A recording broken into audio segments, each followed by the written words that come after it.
soy un privilegiado en el sentido de vivir en Chile después de esos maravillosos 7 años que estuve en Firenze, donde compartí con antropólogos del nivel de Alberto Chiari, Gianfranco Contini, Francesco Mazzoni, Domenico De Robertis, que eran los que yo siempre veía ahí en Firenze, pero además estaban aquellos que venían para los congresos o los congresos en que a mí me tocó participar, como es el caso de Giorgio Padoan, por ejemplo, o bueno, de tantos otros. Además de ese inolvidable Congreso Internacional del año 1971, donde se reunieron los mejores representantes realmente de la antología en ese momento, y donde tuve el raro privilegio de escuchar, por ejemplo, a Pier Giorgio Ricci, que habría de fallecer poco tiempo después. Bueno, en Firenze también estaba en contacto con Cesare Basoli, todo un mundo. Y el hecho que yo haya sido aceptado en la Società Dantesca Italiana, ya el año 1971, llegando a ser miembro vitalicio y desde el año 2010 miembro benemérito, me ha permitido mantenerme en contacto gracias a Internet, gracias a estos medios eh, modernos, como podríamos decir ahora, o contemporáneos, y sigo adelante con mis investigaciones, pero sobre todo creo que soy un privilegiado porque no siento el peso de la tradición filológica, que generalmente es muy, pero muy onerosa, sobre todo porque ha habido grandes expertos, tipo Michele Barbi, por decir el nombre de uno que nunca conocí, Ernesto Giacomo Parodi, que son personas que escribieron algunos textos que se supone que eran definitivos. Y la verdad es que tan definitivos no eran. De hecho, yo mismo, mi primer trabajo importante que se publicó en crítica literaria, que tenía que ver con el personaje Chacco del canto sexto del infierno, hubo que publicarlo como reseña bibliográfica, porque ahí decía demasiadas cosas que no estaban de acuerdo con la ortodoxia dantológica. Bueno, de todos los personajes que yo señalé, hay uno que lo he dejado para el final porque es fundamental, Guido Di Pino, con el cual conversé muchísimas veces y con el cual me doctoré en materias literarias. Así es que, a mayor razón, les puedo decir que este flujo de información que yo tuve y que mantuve después a través de correo, después que empezamos a tener el Internet, he entrado en contacto con personas jóvenes, tan jóvenes que no habían ni siquiera nacido cuando yo llegué a Italia, y con las cuales me ha sido bastante fácil, no es la palabra, me ha sido muy grato, muy agevole, como se dice en italiano, mantenerme en contacto. Incluso mis opiniones han sido aceptadas en muchos casos y he seguido avanzando en varios aspectos. Por eso es que retomar a Epicuro y a Averroes por un momento me ha hecho retomar también un largo trabajo que estoy desarrollando hace muchísimos años acerca de la relación entre Dante y Guido Cavalcanti. ¿Mm? Porque vamos por partes. Estamos con Dante y con Virgilio, que gracias a la ayuda divina han logrado entrar en la ciudad de Ditis. Según explica Virgilio, en ese lugar se encuentran los heréticos y se está entrando en el bajo infierno, rompiendo el esquema de los pecados capitales que se había mantenido hasta entonces. Y es una de las tantas pruebas de los dos tiempos de composición de la obra, antes y después del exilio. Ustedes saben que yo sigo esa tradición de Giovanni Boccaccio, que fue analizada magistralmente por Giovanni Ferretti y que actualmente hay otras personas que se han interesado al respecto. Y muchos que no creen en ello, a través de sus trabajos he podido encontrar puntos de referencia que siguen confirmando el tema. ¿Por qué es importante?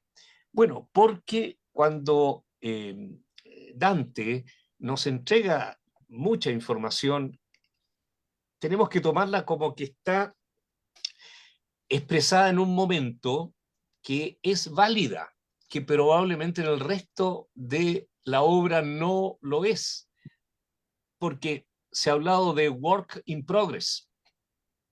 Y evidentemente todos los años que tomó escribir la comedia hacen pensar de que sí hubo cambios, que sí hubo personajes nuevos que se insertaron, que sí hubo modificaciones dentro de algunas ideas que Dante tenía cuando escribió los primeros 7 cantos, que son los que casi seguramente había compilado en Firenze. Voy a intentar compartir ahora, no sé si se está viendo o no, pero yo por lo menos lo intento, un PowerPoint en el que he colocado algunos versos que no voy a leer en italiano para no alargar el tema, sino que simplemente voy a leer mi traducción. Este es el momento en que se entra a la ciudad de Ditis. Y él a mí, el que habla naturalmente es Dante y el que se va a dirigir a él es Virgilio. Aquí están los heresiarcas con sus seguidores de todas las sectas y mucho más, no creas, están las tumbas cargadas. Aquí símil estás sepultado con el símil y los monumentos son más o menos calientes. Y después a la mano derecha se dirigió y pasamos entre los martirios y las altas murallas. Bien, herejes, heresiarcas. Pero ¿quiénes son los herejes? ¿Quiénes son los heresiarcas? ¿Mm? ¿De qué manera Dante define estos personajes? En realidad no hay una definición correcta, ¿no? Porque son los diferentes comentaristas los que de alguna manera fueron entregando información. Francesco de Buti, por ejemplo, dice que herejía es elección de la propia opinión contra la determinación de la Santa Iglesia. Hay muchas otras definiciones que son válidas, pero lo que tenemos que tomar en cuenta es que en el Alto Medioevo ya habían cesado los grandes debates teológicos y las disputas iconoclastas, ¿ya? Fíjense ustedes que el año 1140, por ejemplo, había surgido el fenómeno de los cátaros, ¿ya? Pero ese tema, por ejemplo, para la firmeza teológica de Dante, no presenta mayor interés. Solo en el paraíso terrestre, Beatrice aleja a un zorro, o una zorra, puede ser macho o hembra, da lo mismo, que sería la representación de la herejía. Purgatorio 32, 118, 122. También exalta en el canto duodécimo del paraíso a Santo Domingo por haber percutido en las brosas heréticas y eh, llevando a cabo el análisis del círculo sexto.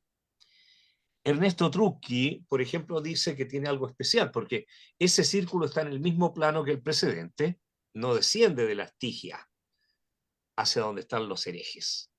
¿Y por qué? Porque la herejía pertenece igualmente a la incontinencia y a la malicia.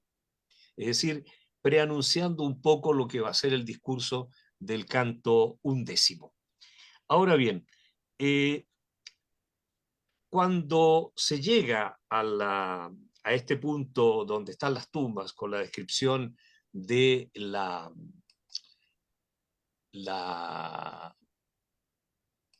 disculpe un momentito, ahí, ya. Cuando se hace un poco la descripción de lo que podemos decir que es este tremendo cementerio, ¿ya? Virgilio explica que todos serán cerrados cuando de Josafat aquí volverán con los cuerpos que allá arriba han dejado. Su cementerio por esta parte tienen con Epicuro todos sus seguidores que el alma con el cuerpo muerta hacen. Pero a la pregunta que me haces aquí dentro de poco será satisfecho y al deseo también que tú me callas. ¿Cuál es ese deseo? ¿Qué desea hablar con Farinata de Liberty? ¿Y por qué? Porque se supone que él debería estar ahí por ser hereje en vista que hubo una condena para él y para su familia justamente por haber seguido algunas doctrinas. No voy a entrar en los detalles ahora porque no es el tema que estamos desarrollando, pero Sí, es importante que Virgilio hable de Epicuro, porque Epicuro y epicureísmo pareciera ser, y a este punto estoy convencido de ello, que en realidad cuando se habla de epicureísmo, se está hablando, se está colocando una etiqueta muy cómoda para clasificar a importantes personajes proclives al laicismo, que son puestos bajo la égida de un filósofo conocido solo por sus vistosos rasgos materialistas. ¿Y cuáles serían estos? En particular, que el alma es mortal, ¿no? Entonces, justamente es lo que dice acá, que el ánima col corpo morta fanno, o sea, que hacen morir el alma con el cuerpo. Va a intervenir también, mientras se está hablando con Farinata Alberti, el padre Guido Cavalcanti, y se va a hacer un recuerdo justamente de Guido. Pero, ¿se puede calificar a Guido de epicúreo o epicureo, como ustedes prefieran? ¿Por qué se realiza esa calificación? O sea, ¿por qué se le aplica esa calificación? Porque Boccaccio lo hizo protagonista a Guido de la novela novena de la sexta jornada del Decameron, en la cual dice que afirma que era un epicureo. Eh, Nuestro amigo Guido Cavalcanti. Pero no da mayor información al respecto, solo la discusión que tiene ahí con la Lieta Brigata que quiere burlarse de él podría darnos alguna indicación. Porque, por otro lado, ¿por qué podía ser epicureísta? Porque formó parte de la probable sexta de los anticlericales fieles de amor, otro tema que hay que profundizar necesariamente y que no puedo hacerlo acá. ¿O no será que Epicuro tiene poco que ver y que en realidad era un averroísta, Guido Cavalcanti? Yo creo que por ahí va la explicación, y esto no lo he dicho yo. Vamos a seguir justamente analizando toda la situación. A ver, ¿en qué consistía el epicureísmo del siglo XIII? Yo he revisado todos, insisto, todos los comentarios de la comedia y he encontrado algunos, digamos, algunos resultados interesantes. Por ejemplo, en Jacobo de la Lana, en el óptimo convento y también, naturalmente, en Boccaccio. Porque si nosotros queremos analizar la situación de Epicuro, podemos referirnos al mismo Dante.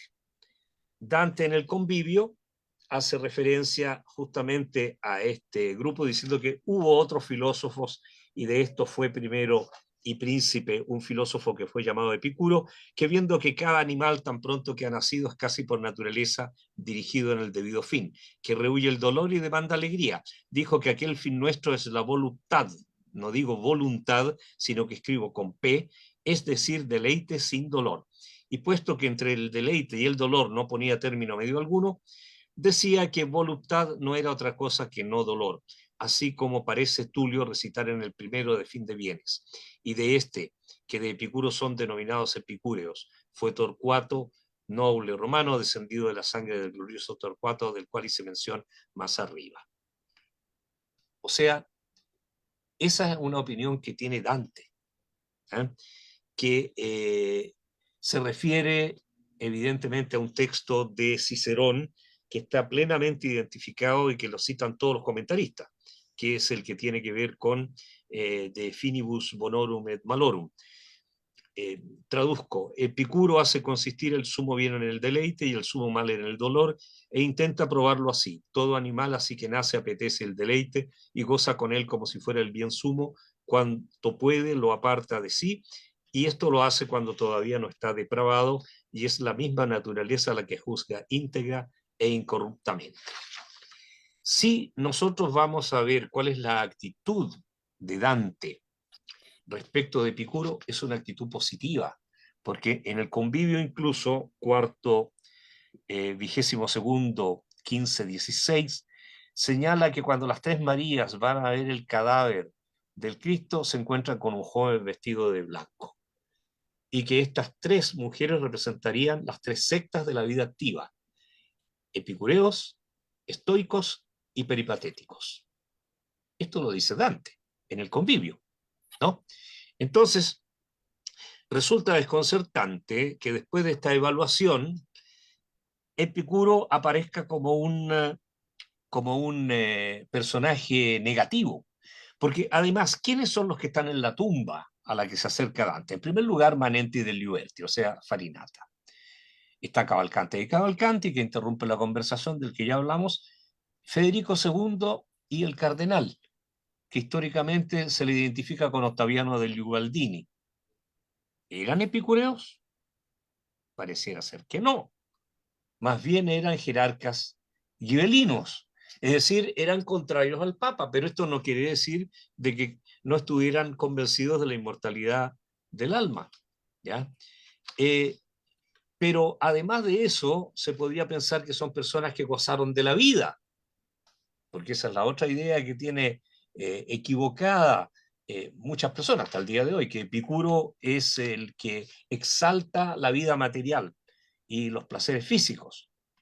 No, porque si vemos con calma nuevamente quiénes son los que están dentro de la tumba, Farinata y Cavalcanti no disfrutaron de la vida material.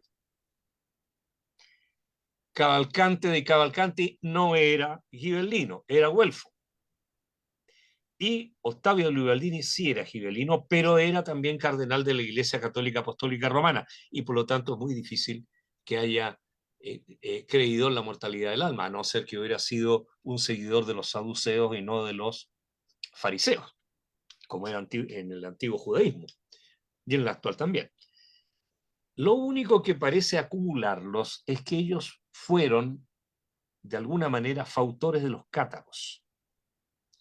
Ahora, como ninguno de ellos dejó descendientes, fuera naturalmente el caso de Cavalcante, Dante evitaría ese riesgo, ¿ya?, de colocar a otras personas que pudieran ser tocadas por ese tema.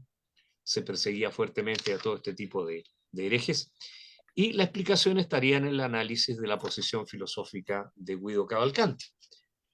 Porque, ¿quién era Guido en realidad? Giovanni Boccaccio nos entrega una nota muy larga al respecto en las exposizioni, pero también lo recuerdan el óptimo commento, ¿ya? También lo recuerdan Giovanni Villani, Dino Compagni, Domenico Bandino d'Arezzo, Gianni Bartoli da Serravalle, Filippo Villani, Franco Sacchetti, que lo hace protagonista también de una de sus novelas.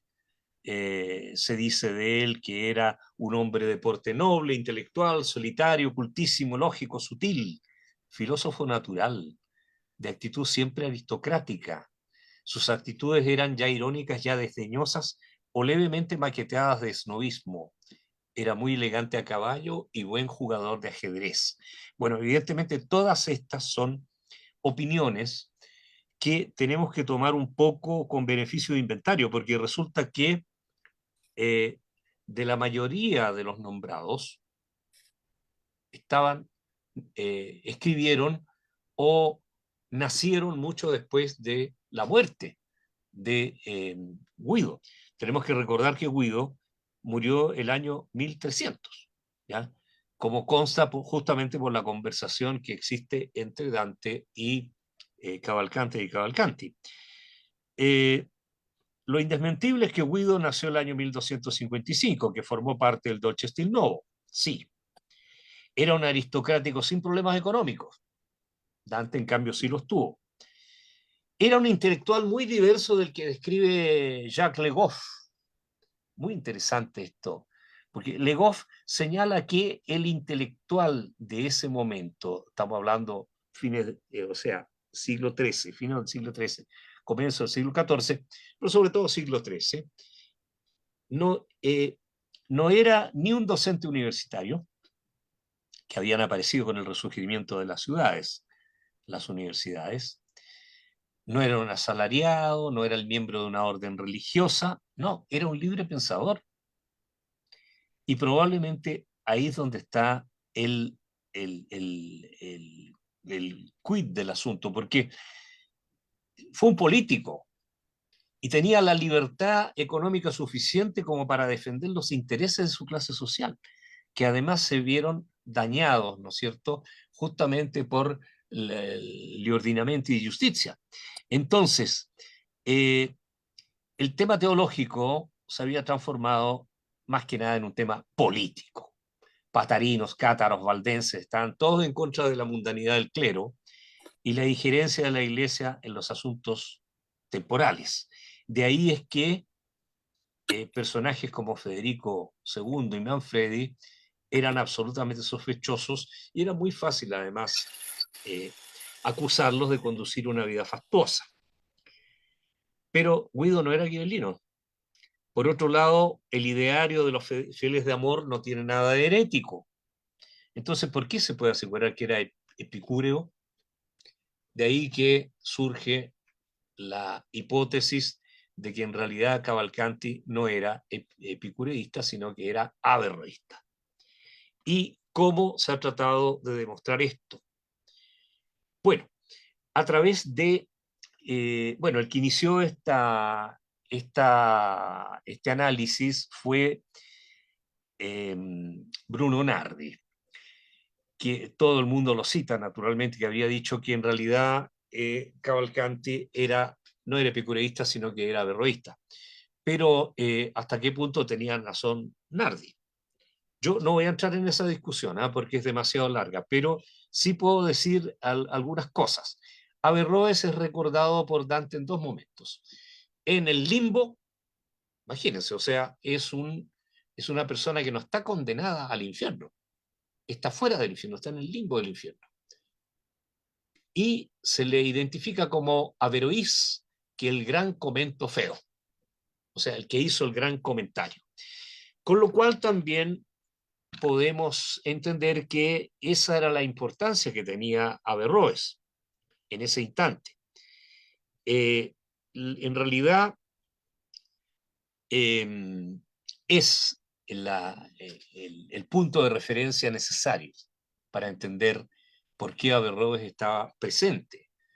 Él había comentado a Aristóteles, pero había dado muchas opiniones suyas que no iban de acuerdo naturalmente con la Iglesia católica y tampoco con muchos de los pensadores de París.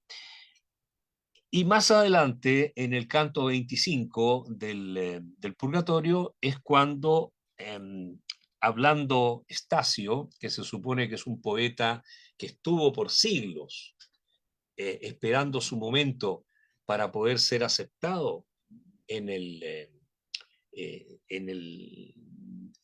digamos, en el purgatorio, estaba en el purgatorio y que para ser aceptado y llegar al paraíso terrestre, como va a llegar junto con Dante y con Virgilio, tuvo que esperar siglos, él explica a Dante la formación del cuerpo y el alma y dirá, pero como de animal devenga un ser nacional no ves tú todavía. Ese está al punto que ya hizo errar a uno más sabio que tú, de modo que por su doctrina hizo separado el intelecto posible del alma, porque no lo vio asumir órgano especial alguno. Está claro, ¿no? O sea, ¿quién fue Averroes y sobre todo qué fue el averroísmo? Se entiende como averroísmo una tendencia de los siglos XIII y XIV que se basó en los comentarios de Averroes para interpretar los textos aristotélicos. No se trata de una escuela propiamente tal, tampoco lo era el tomismo en ese momento. Y las temáticas principales que proponía, en contraste con la doctrina católica, eran dos: el principio de la eternidad del mundo y la concepción del intelecto posible. Las obras de Averroes fueron conocidas en Occidente a partir de 1212 por la versión latina de Miguel Escoto, astrólogo y filósofo que formaba parte, atención, de la corte de Federico II de Svevia. Después de Bolonia y Padua, se difundieron en París en torno a 1230, según testimonio de Roger Bacon, y varias de sus tesis fueron condenadas por el obispo Stefano Tempié en 1370. Por lo tanto, algunos estudiosos han sostenido que Guido Guinizelli, Guido Cavalcanti y el joven Dante habrían adherido a las ideas de Averroes. En el caso de este último, habría conocido la doctrina del comentador a través de Alberto Magno y de Siger de Brabante. Y los que siguen esta posibilidad se apoyan en los citados versos del Paraíso, es decir, que Paraíso décimo, 133 a 38, ella es la luz eterna de Siger que enseñando, o sea, leyendo, dice Dante, en la calle de la paja silogizó verdades que causaron envidia. Ahora, muchos no comprenden por qué Dante coloca a Siger en el paraíso y por qué lo presenta además Santo Tomás, uno de sus opositores. Y la explicación está, según Etienne Gilson, en el hecho que no se debe interpretar como personaje histórico, sino más bien como símbolo de la filosofía en el paraíso, así como Aristóteles lo es en el limbo. Del mismo modo, Santo Tomás simboliza la teología especulativa y San Bernardo la teología mística. Averroes y Avicena no son cristianos y por lo tanto están en el limbo. Siger sí es cristiano, aunque siga ideas de filósofos islámicos y está entre los sabios del cielo del sol, pero no era un teólogo, sino un miembro de la Facultad de Artes. Ahora, en cuanto a Guido Cavalcanti, su obra reconocida son 52 composiciones, de las cuales 2 son canciones, 11 baladas, 36 sonetos, un motete y 2 fragmentos de una estancia cada una. O sea, una producción bastante extensa, ¿ya? Y perteneció al grupo denominado del Dolce Stil Novo, como lo califica Dante en Purgatorio 2457, que tiene como tema fundamental una concepción del amor que relabora la de Guinizelli, por ejemplo, de Al cor gentil reimpara sempre amore o Io voglia del ver la mia donna laudare, en dirección más intelectual y dramática. La poética de amor de Cavalcanti es más pesimista. Esto es muy importante, puesto que el amor es una fuerza hostil que involucra las facultades humanas y conduce inexorablemente a la muerte. Existen 2 situaciones típicas: la angustia que golpea al enamorado y su aniquilación, esto es la pérdida de toda facultad de reacción frente a la aparición de la mujer. Desde un punto de vista averroísta, el amor pasa a ser un accidente, o sea, es algo que forma parte de un objeto pero no constituye su esencia. Un accidente determinado por influencias astrales que se suman de manera nefasta a la representación interior que el hombre realiza de la belleza exterior de la amada. Sucesivamente, la imagen permanece en el intelecto posible, o sea, en la sede de nuestra razón que acogería la facultad que nos permite contemplar la verdad fuera de las pasiones. El amor, por lo tanto, llega a ser un obstáculo para el conocimiento y provoca turbaciones interiores que culminan con el oscurecimiento de la razón, de la que deriva la actividad especulativa y después en la destrucción de las facultades vitales del hombre, como se ve en la poesía Voi che per gli occhi mi passate il core. Cavalcanti entonces alaba a la figura femenina comparándola con el mundo de la naturaleza, pero no llega a teorizar la mujer ángel, que es lo que hace Dante con Beatrice. En realidad el amor aleja al hombre de su perfeccionamiento y justamente cuando Nardi realizó su estudio, y esto ha sido nuevamente estudiado por muchas otras personas, no me pongo a enumerarlas acá porque me quita tiempo y bueno, en algún momento creo que este texto va a estar a disposición de ustedes para que puedan leerlo. Simplemente Donna me prega en esta estrofa, en esta estancia, es donde daría la clave de su averroísmo. No voy a traducir estos versos o no voy a presentar ninguna traducción hecha por algún otro especialista, porque, es decir, puedo hacerlo, pero me tomaría un tiempo precioso. Prefiero hacer la paráfrasis. El amor no es virtud, sino que proviene de esa capacidad que es perfección, como tal se le considera, y no perfección racional, sino sensitiva. El amor sustrae el juicio al sano razonar, porque el deseo toma el puesto de la racionalidad. hace mal uso del discernimiento, quien se sujeta a la pasión. Por lo tanto, a ver, el poeta habría aceptado las proposiciones de la individualidad del alma sensitiva como única forma y perfección del cuerpo, porque además es la que, según Aristóteles, ¿no es cierto?, permite el desarrollo de la memoria y luego de la fantasía. La muerte del alma sensitiva se da justamente con el cuerpo mismo. Y así lo interpreta el médico florentino y maestro boloñés Dino del Garbo, que en una glosa subraya los aspectos irracionales y patológicos de esa amor-pasión. Esto es muy importante porque fue prácticamente un coetáneo de Cavalcanti el que realizó el análisis. No fue hecho en el siglo XX. El amor del que trata Cavalcanti en esta canción es una pasión del alma sensitiva, como la ira, el temor, la tristeza y otros movimientos sensibles que no se encuentran en el intelecto. Como pensaba Dante al tiempo de la Tenzone con Chino da Pistoia, cuando enviaba el soneto Io sono stato con amor insieme, acompañándolo por una epístola, es decir, la Eructuavit Incendium. Según Nardi, la doctrina característica de Averroes es la unidad del intelecto posible, el cual es una sustancia separada que no puede decirse en sentido propio, forma y perfección del cuerpo humano. Este es justamente el punto clave del por qué el averroísmo fue rechazado, sobre todo por la Iglesia Católica Apostólica Romana y por los teólogos católicos. Porque desde el momento que es una sustancia separada, el intelecto posible, muere, desaparece con la muerte del individuo, es decir, con la muerte del cuerpo. Por eso es que agrega más adelante, esta sustancia separada es inmortal, única para toda la especie humana, la cual se une a los individuos singulares por medio de las imágenes sensibles o fantasmas, de los cuales el intelecto agente extrae la idea pura inteligible. O sea, si pertenece a todos, en todos se queda. Pero no tiene que ver con un alma individual. Y si no tiene que ver con un alma individual, aparentemente, según estos teólogos, quiere decir que el alma individual no existe y por lo tanto, si no existe, es mortal. Ahora, en cuanto a la canción Donna mi prega, de la que están viendo ahí esos versos, para Nardi queda claro que el concepto de la pasión amorosa para Cavalcanti reside en el alma sensitiva. Es la forma del cuerpo humano, ¿no es cierto? Y mientras el intelecto posible, que no es forma del cuerpo, es inmune a ella. Bueno, hasta aquí el raciocinio de Nardi me parece aceptable. Pero es muy distinto pretender que el averroísta Guido haya tratado de salvar a Dante de su traviamiento, o sea, descarrío filosófico teológico.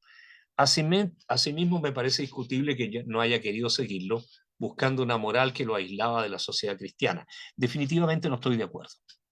Dante tenía 18 años cuando hizo circular su soneto A ciascun alma presa e gentil core, y Guido ya andaba por la treintena de años.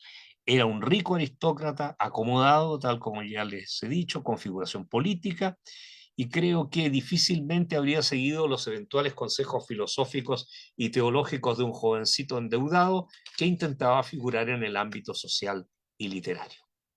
Sin embargo, también Dante fue acusado de averroísmo. ¿Y eso por qué? Bueno, fue por el dominico Guido Bernani entre los años 1327 y 1334. Porque en la monarquía, cuando Dante distingue el fin natural del sobrenatural del hombre, dice que ambos requieren de diversos medios para ser alcanzados. En el primer caso, fin natural, con la virtud intelectiva propia del hombre, y en el segundo, el sobrenatural, con la fruición de la visión beatífica de Dios en la mente humana, que no puede alcanzar sin la ayuda de la luz divina. Entonces la controversia surge porque Dante sostiene que el hombre se diferencia de los otros seres porque tiene una facultad discursiva, que es la razón, que le permite adquirir siempre nuevos conocimientos inteligibles. Pero es hombre y no es como los ángeles, que son intelectos agentes puros y necesita de un intelecto posible. Esto es la facultad de adquirir progresivamente conocimientos inteligibles gracias a la luz del intelecto agente. Exactamente. O sea, como había dicho Aristóteles, que el intelecto agente es como la luz que hace que nosotros veamos los colores. Y por lo tanto, la perfección suprema de la humanidad es la facultad intelectiva. Sin embargo, esta no puede ser actualizada simultáneamente por un solo hombre, y en el género humano hay una multitud de hombres que actualizan esa potencia. También es necesario que las cosas se multipliquen para que se realice la potencia de la materia prima. Si no fuese así, se daría la potencia separada, lo que es imposible. Para afirmar esto se sirve del comentario de Averroes en el De Anima. La potencia intelectual a la que se refiere no tiende solo a las formas universales, sino que se hace entendimiento práctico cuyo fin es actuar. Bueno, esto bastó para que Guido Hernani acusara al poeta de averroísmo, iniciando una polémica que se mantiene hasta el día de hoy, pero que fue resuelta para mi gusto por Etienne Gilson, que señala que Averroes trata de actualizar el intelecto posible en un ser, mientras que Dante trata de hacerlo en una sociedad, en la sociedad universal, que todos los intelectos posibles individuales que constituye el género humano. Es decir, es necesario que haya una decisión de tipo social, ¿ya? Y Dante desmiente implícitamente a Averroes cuando dice uno más sabio que tú, como ya vimos en el canto 25 cuando habla con Estacio, porque el intelecto posible no puede estar separado del alma por el hecho de que no tenga un órgano propio. No es una sustancia separada y única para todos los hombres.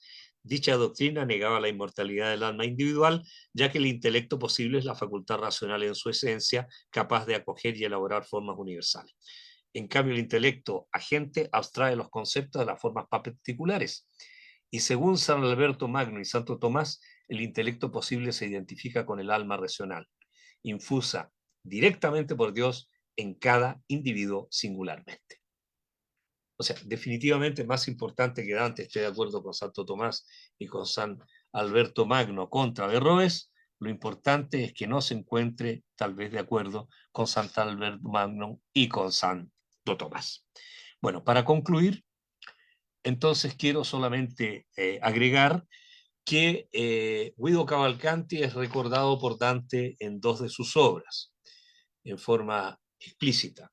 Una es justamente un soneto, que es el Guido io vorrei che tu e l'apo e Dio, no? Che fossimo presi per incantamento in un basel che ad ogni vento, etcétera, etcétera. Y en los famosos versos così ha tolto l'uno all'altro Guido, es decir, creyó Cimabue que en la pintura tenía el campo y ahora tiene Giotto el grito, de manera que la fama de él es oscura. Así le ha quitado el uno al otro Guido la gloria de la lengua, y tal vez ya nació quien a uno y al otro va a sacar, va a expulsar del nido.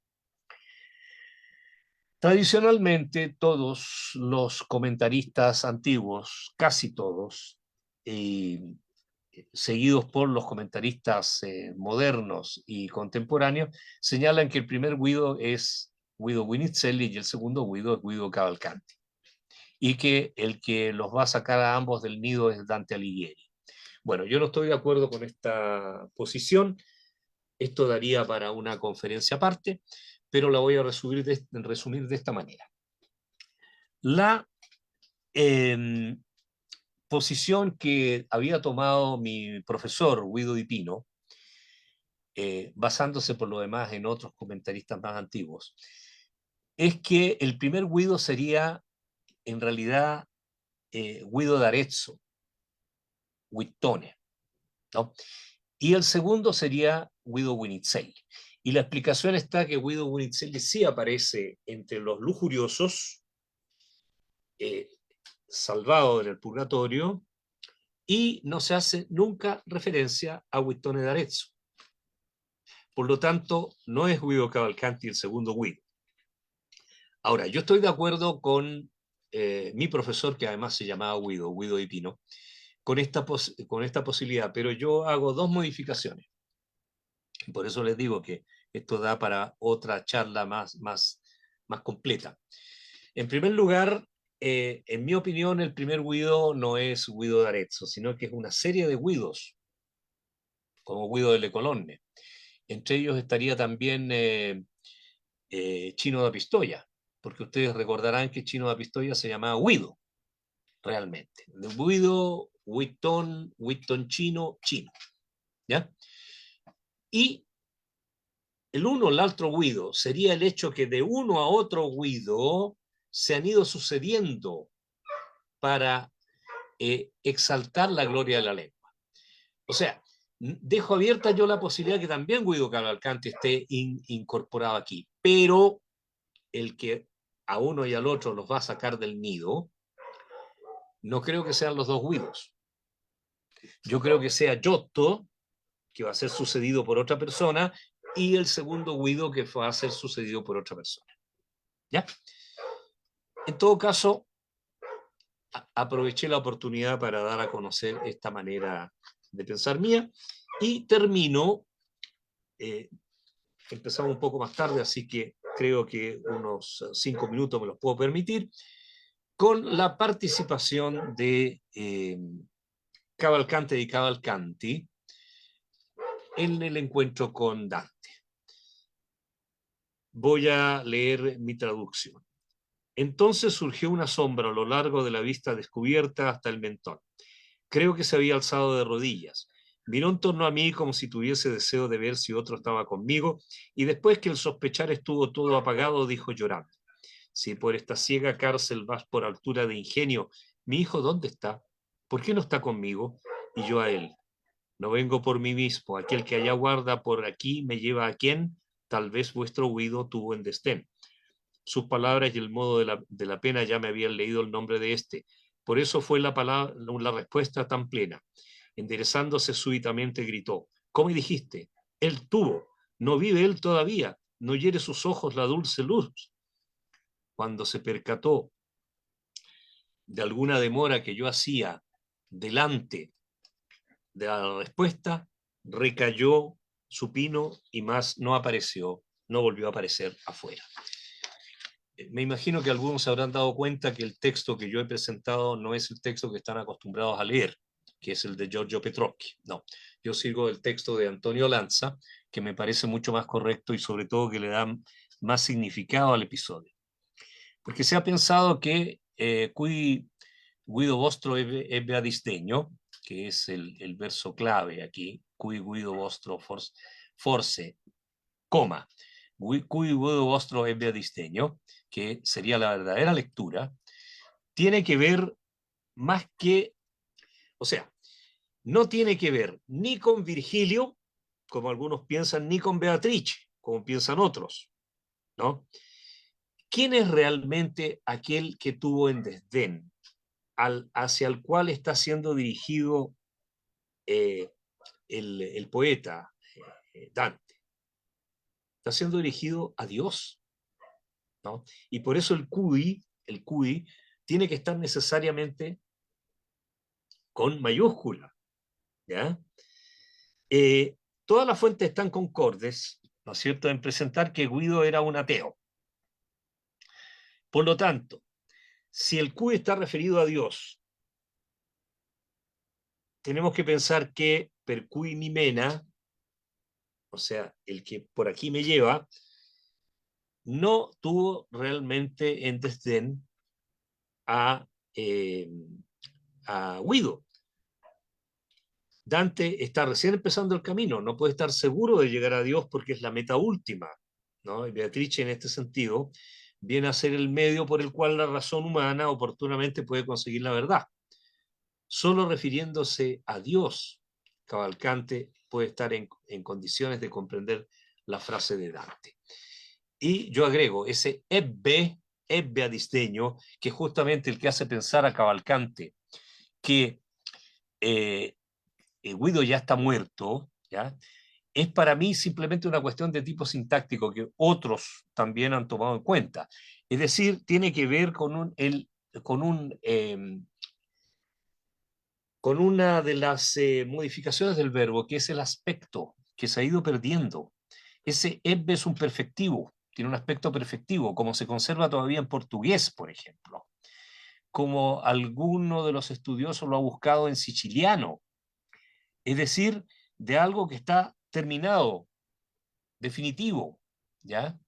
Y por lo tanto, ahí estaría incluso Antonio Gramsci, en un escrito que tiene sobre este episodio, dice que esta es la palabra más importante porque ahí cae el acento estético y dramático del verso. Ahora, ¿por qué calla Dante? ¿Por qué no responde de inmediato? Porque él no sabe que los heréticos, y tal vez todos los condenados al infierno, ignoran lo que ocurre en el presente. Pensando en ello, se demora en responder al padre de Guido y este cae abatido en la tumba. Dante personaje sabe en cambio que está vivo. Dante poeta sabe que ya está muerto. Pero, ¿cómo? ¿Cómo llegará a ese mundo de la ultratumba? ¿Va a llegar ahí junto con su padre, como Epicúreo?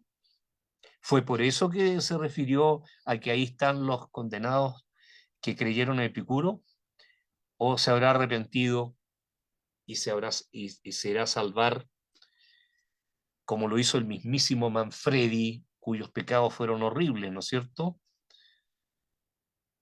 ¿A quién, por lo tanto, eh, a, es posible que esté en el antipurgatorio dentro de poco y después pase por el purgatorio y al final se salve? Sí, puede ser. Forese Donati, Bonayunta da Luca están en el purgatorio entre los golosos. Guido Bunizelli y Arnaldo Daniello están entre los lujuriosos. Lo que estoy diciendo es una opinión totalmente personal, que yo no he tenido tiempo de darle una mayor consistencia, pero que espero hacerlo en el futuro. Creo que por ahí va la lectura de lo que estábamos hablando. Ahora, quería completar mostrando este libro, Dante and Epicurus, que me ha regalado George Corbett, o Corbett, que tuve la suerte de leer algunas cosas suyas. Le escribí y me mandó el libro de regalo. Realmente es un trabajo muy completo sobre el tema de Dante y Epicuro. Entre paréntesis, hay algo que no dije y que sí lo tenía presente. Recuerden ustedes que Epicuro se viene a conocer solamente a fines del siglo XV, ¿ya? En Europa, gracias a Poggio Bracciolini, que es el que encuentra el de Rerum Natura de, de Lucrecio, y que por lo tanto antes no había más información que la que les he manejado. Este libro agota realmente la, la temática y agrega algo que me parece interesante, que es esto. Yo he hecho el escáner, desgraciadamente no se va a ver muy bien acá, pero es prácticamente una escala del nivel de conocimiento que tienen los diferentes personajes. Porque si, como va a explicar Farinata, en la medida que tienen mala vista, ¿no es cierto? Y en la medida que los hechos se acercan, no se pueden ver bien, se supone que nuestros personajes, por ejemplo, aquí tenemos a Guido. Guido llega hasta aquí, hasta el año 1300. Dante llega también hasta el 1300, porque este es el umbral en que nos encontramos. Acá, en cambio, se ve lo que habría podido ver Farinata, lo que podría haber visto Cavalcante. Bueno, evidentemente que Cavalcante, que puede ver el futuro, puede ver que su hijo se perdió o se salvó, ¿no? ¿Por qué tiene la duda en ese momento?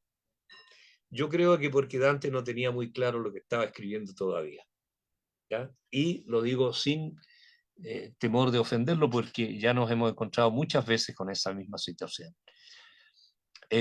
Si él, Cavalcante, sabe que su hijo se salvó, no tiene por qué preocuparse, pero ¿cuál es el dolor que él expresa? Que él ya no ve el sol. Pero si está en el purgatorio, vería el sol. ¿Ven? Entonces, no está muy claro todo esto. Y yo sigo pensando que en la medida que voy a seguir traduciendo la Divina Comedia verso por verso con santa paciencia, buscando filológicamente la exactitud de cada verso, puede que encuentre alguna otra referencia. Para terminar, quiero solamente agregar estas palabras, que por lo demás ya las escribí en otro trabajo mío que está publicado.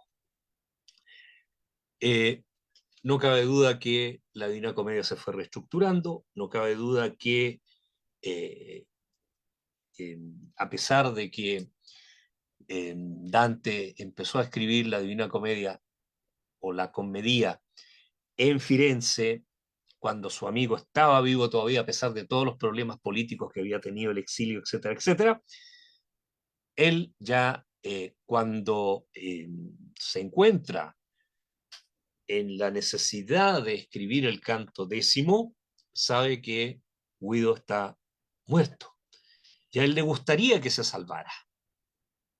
Evidentemente, yo creo que la idea suya debe haber sido siempre que Guido tenía que salvarse, su gran amigo, el primo amigo, pero él no es el Padre Eterno.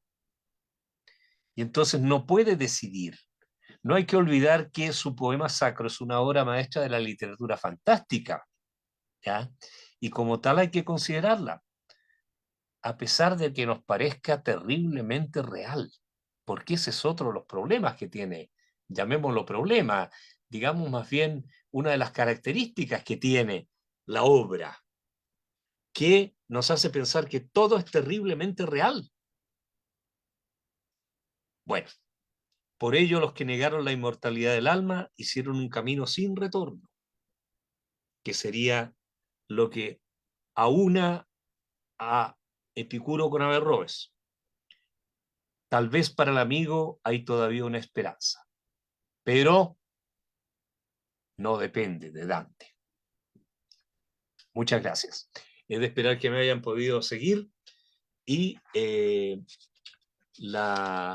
naturalmente el chat sigue funcionando. Algunos ya se retiraron, otros se unieron por lo que estoy viendo acá. Y puedo intentar responder algunas de las preguntas siempre y cuando me las presenten por escrito. Ahí tengo abierto Augusto, pero mensaje nuevo.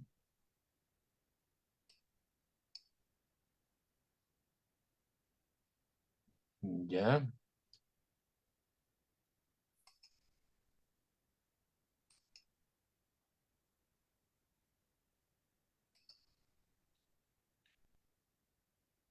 Eh, eh, eh, eh, eh.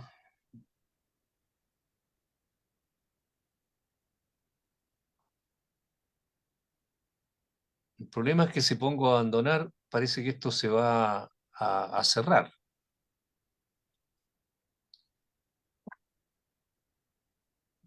¿Eh?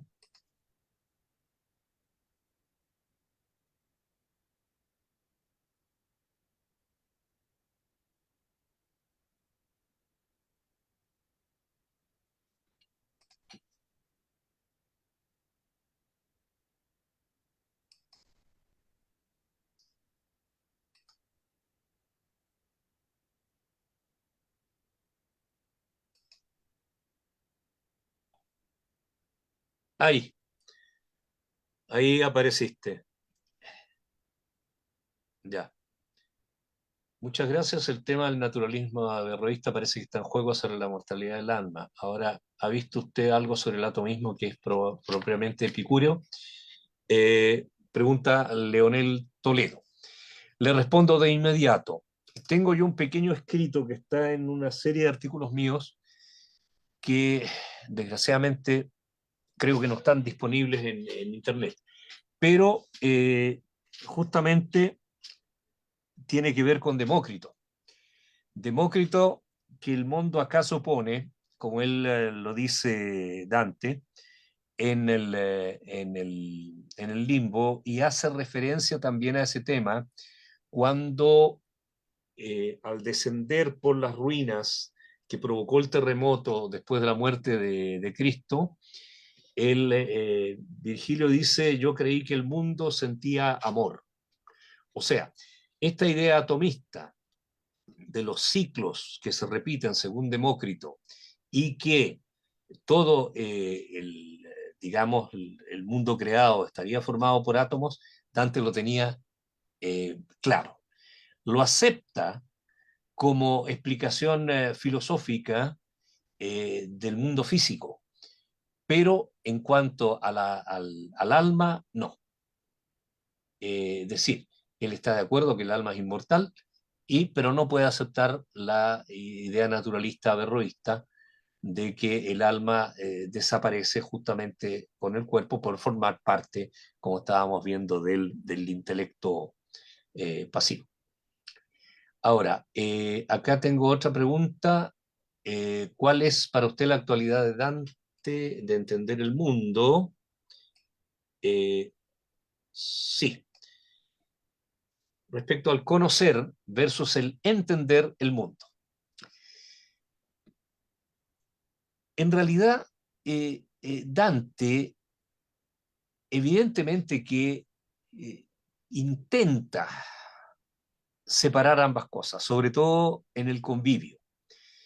Y una obra que sí terminó, que es La monarquía, de alguna forma también la está planteando. ¿Por qué?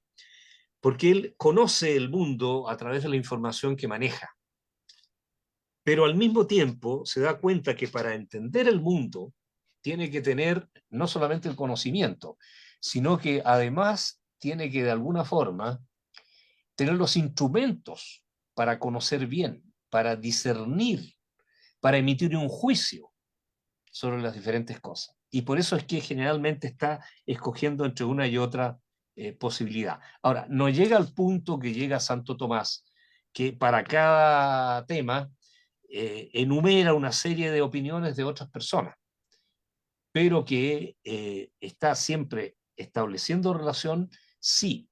Ahora, me imagino que lo que me está planteando Javier Macías, que es el que me manda esto, lo hace también pensando en un detalle, que actualmente nosotros estamos en el mundo de la comunicación, pero no en el mundo del conocimiento, porque justamente por el exceso de información estamos cada vez siendo más ignorantes, ¿ya?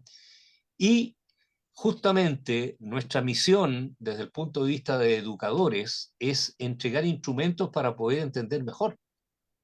O sea, yo creo que la intención que tenía Dante iba por ese lado, y por algo es que escribe el convivio. El convivio tenía que ser, ¿no es cierto?, una enciclopedia, un convite, como dice el nombre, para hablar acerca de todo lo conocido. Sin embargo, no terminó la obra, pero sí prefirió seguir adelante con la comedia, retomándola después de que le hicieron llegar a la Lunillana los 7 cantos que ya había hecho, y mejor desarrollar esta manera de entender el mundo de una forma poética y filosófica a través de un poema, que en el comienzo es una comedia, pero que después se transforma en poema sacro. Anna Zembrino dice: grazie professore, ho sempre pensato che le profezie delle anime infernali si riferisse solo a quanto avviene sulla terra e non a una loro capacità di conoscere il destino futuro di dannati o salvati. Mi sembra invece che lei pensi diversamente. Ho ben compreso? Sì, ha compreso bene. Perché? Perché abbiamo quel famoso canto sesto, no? Nel canto sesto Ciacco apparentemente sa tutto di tutti, no? Fa una profezia, una predizione, in una determinata maniera già crede, dice almeno che alcuni dei dannati, cioè Farinata, Tegghiaio Aldograndi, sono personaggi che hanno già un destino, che stanno fra le anime più nere, dice lui.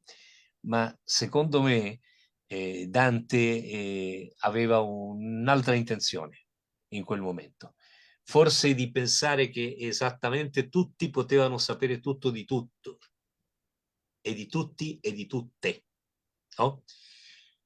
Ma in questo momento impreciso del passaggio per questo cerchio degli eresiarchi, che fra l'altro non si capisce bene il che ci stia a fare lì, in quel preciso momento, mi fa pensare che la chiaroveggenza almeno di quelli che stanno lì in quel posto, degli eretici, sì hanno la capacità di conoscere il destino futuro dei dannati o dei salvati. Mm? Più esatto è quello che hanno lei parla delle anime infernali.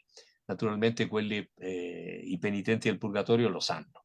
No? Foreso Donati sa che sua sorella Piccarda è già in paradiso e sa che Corso Donati sarà portato all'inferno da una bestia feroce. Abbiamo un altro messaggio. Ah, excelente, muchas gracias. Grazie a voi. Concuerdo, dice Javier Macías. Bene. Beh, per quanto riguarda Anna Zembrino, comunque mi sembra che è una tematica molto interessante, cioè davvero ci farò un pensiero sopra. Sì, infatti, professore, mi scusi, ma sono già morti i grandi fiorentini di cui Dante ha curiosità e Ciacco sa dove sono capitati. E infatti ha ragione. Non dice in nessun momento che lui sa dove andranno a finire gli altri.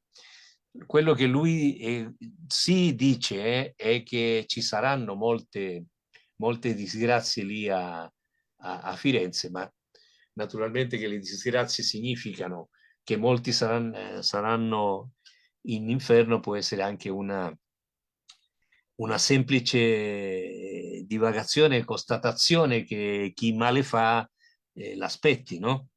Così sono d'accordo con lei, sono d'accordo davvero. Ad ogni modo mi prendo così, l'interesse di approfondire questo tema, no?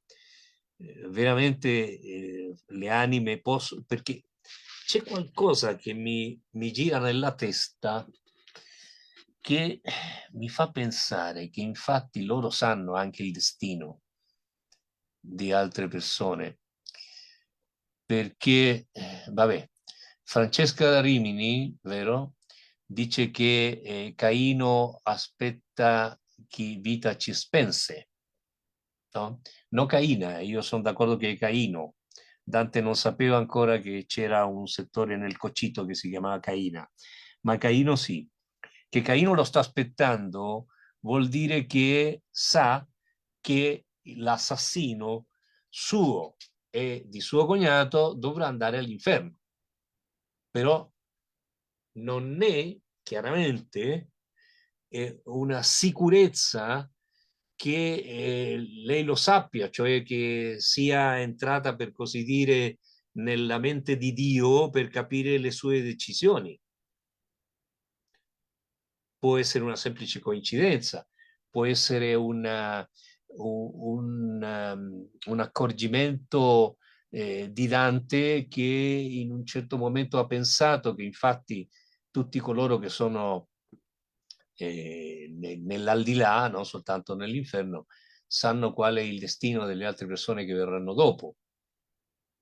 Mm. Non so, veramente bisogna che io ci giri un po'. Mm? Vabbè, non so se c'è qualcos'altro. Grazie alle sue risposte, molto interessante il tema. Forse è un elemento romanzesco. Beh, grazie alle sue parole, Anna. Ah, intendo Francesca, sì, veramente. Intanto per Francesca, però, sono quasi sicuro che c'era qualche altro personaggio. Adesso non mi azzardo a dire dei nomi, però Dante parla con diverse persone che, beh, nel caso della Tolomea, no? Fra Dolcino, ma lì no, un demone ha preso il suo corpo, ma lui è già destinato al cocito. Mm. Non so perché penso a Catalano io, ma fra gli ipocriti. Ma no, no, veramente non. in questo momento non sono in grado di dare una risposta più completa. Ad ogni modo, se lei o non so, forse Augusto mi può dare il suo indirizzo elettronico, poi possiamo entrare anche a contatto più diretto. Un le pare?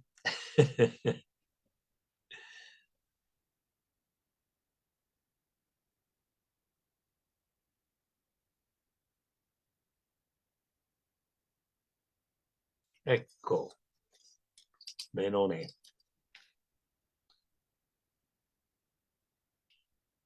Sto scrivendo.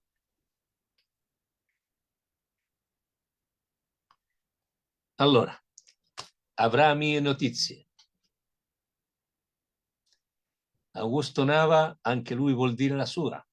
Yo me alejo un poco del tema. Por mi parte, siempre me ha llamado muchísimo la atención el prestigio de Cavalcanti, puesto que por lo menos adorna me prega, la han comentado Dino del Garbo, eh, Ficino y Pico. Efectivamente, mi estimado Augusto, Guido ha sido un poeta que, en mi opinión, no ha sido considerado en su verdadera extensión.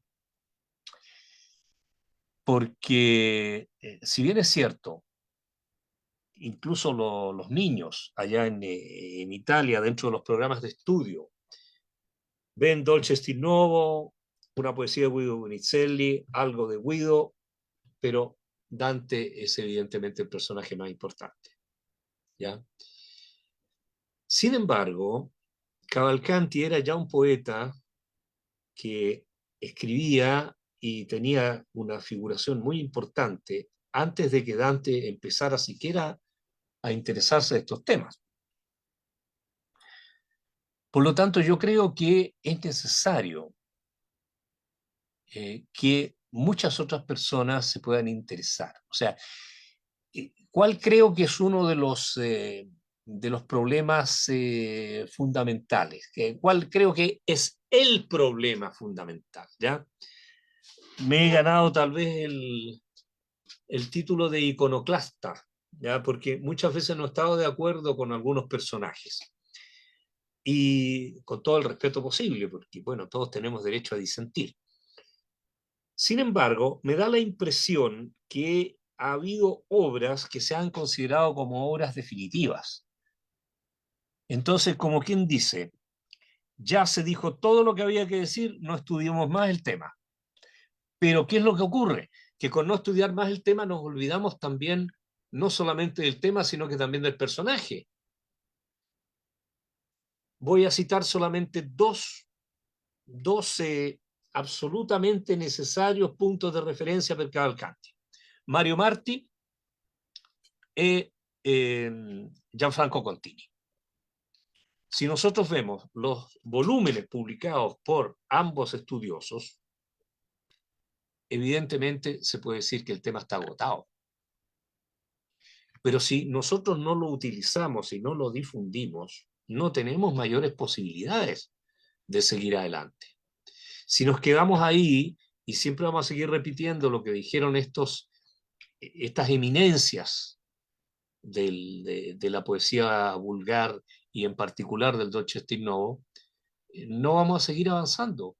O sea, se produce un fenómeno que en didáctica llamamos que tenemos la tendencia, digo tenemos nosotros los profesores, a tomar una determinada materia y transformarla en decir, tomar un determinado argumento y transformarlo en una determinada materia. Me explico. ¿Qué se llama esto? Reduccionismo didáctico. O sea, veo los insectos pasar, me interesan los insectos, entonces yo invento una cátedra de entomología.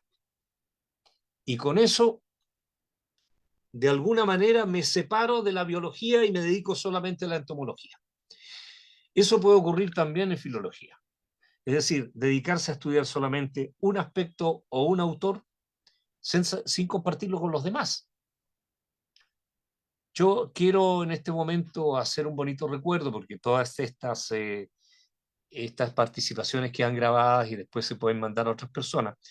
Quiero hacer un bonito recuerdo de la Dante Alighieri de la ciudad de Rosario, en Argentina, donde me han invitado varias veces. La última vez que estuve habían inaugurado una nueva sala, Guido Cavalcanti. Me pareció hermosísimo. Y me invitaron justamente para que yo hablara sobre el tema, ¿ya? Pero escogieron, fíjense ustedes, que mejor dictaran la charla a los profesores, no a los alumnos. Y bueno, eso ya es indicativo de que eran necesarias por lo menos dos cosas, o sea, superar dos etapas. Una, que los profesores estuvieran preparados para hablar de Cavalcanti y que después los alumnos también estuvieran preparados por los profesores a escuchar y hablar de Cavalcanti. Yo asistí a muy pocas clases en Italia con buenos profesores en los que se habló de Cavalcanti, pero evidentemente que es un personaje que fue, por así decir, eclipsado por Dante, pero que tiene su propio valor, ¿ya? Justamente, como dice acá el chat, Donna me prega, fue comentada por Dino del Garbo, Ficino y Pico. Y precisamente Dino del Garbo es el que yo cité para la glosa por la cual hizo su interpretación, con la cual llegó a la conclusión de que era una cuestión de tipo averroísta. Ahora, a mayor razón, Ficino, ¿eh? Importante representante de la escuela platónica en Firenze, y Giovanni Pico de la Mirandola. ¿Para qué vamos a hablar de este joven que se abandonó la academia porque no tenía nada más que aprender? Es decir, es un personaje del cual vale la pena preocuparse, ocuparse más que preocuparse. A ver, aquí hay otro, otro mail, voy a tratar de otro, otro chat, perdón, que es muy largo, así que no lo alcanzo a leer todo.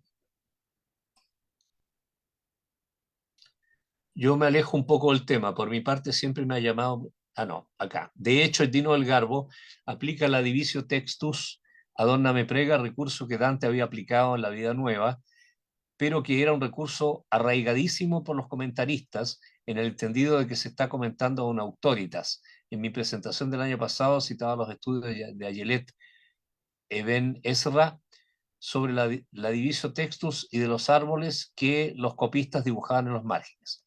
El comentario de Dino del Garbo empieza casi como la prosa de la Vida Nueva, ista cantilena, que tractas de amoris passione dividiturs in tres partes. Ya. Por favor, Augusto, si está grabada esta presentación, necesito tenerla, ¿ya? Porque yo no tuve nunca conocimiento de que se hiciera esta lección, o sea, por lo menos yo no supe. A lo mejor hasta incluso llegó una invitación y se me pasó desapercibida o inadvertida, mejor dicho. Sí, efectivamente, es que, bueno, Dante cuando desarrolla su prosímetro, utiliza una metodología que para nosotros aparece como muy, muy novedosa, pero para la época no lo era tanto, ¿ya? Esto de que una persona presenta una poesía y después la comenta él mismo, evidentemente que es una forma también de darle una consistencia, de separarla del resto de un contexto simplemente antológico. No sé si con esto estamos ya de acuerdo, si estamos bien, si podemos detenernos.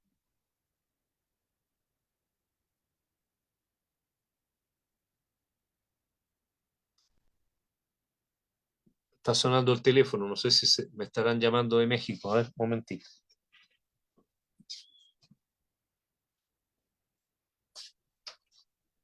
¿Llaman de México? ¿Ustedes fue a buscar la comida? Ya, estoy terminando.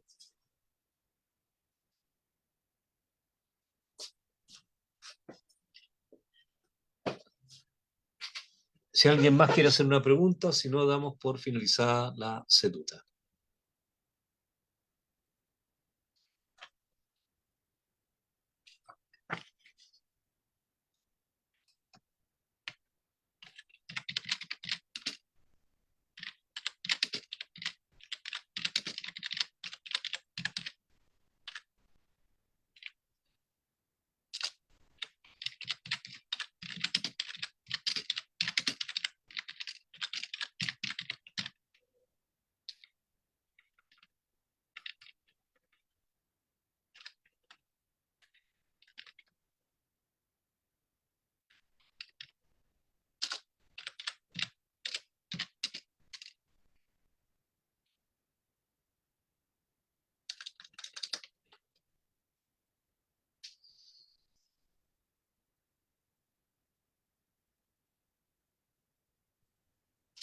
Finalmente mi voz se queda grabada y espero que ya más adelante José pueda escuchar la sesión que va a quedar grabada en streaming en Facebook y que luego después voy a poner en YouTube.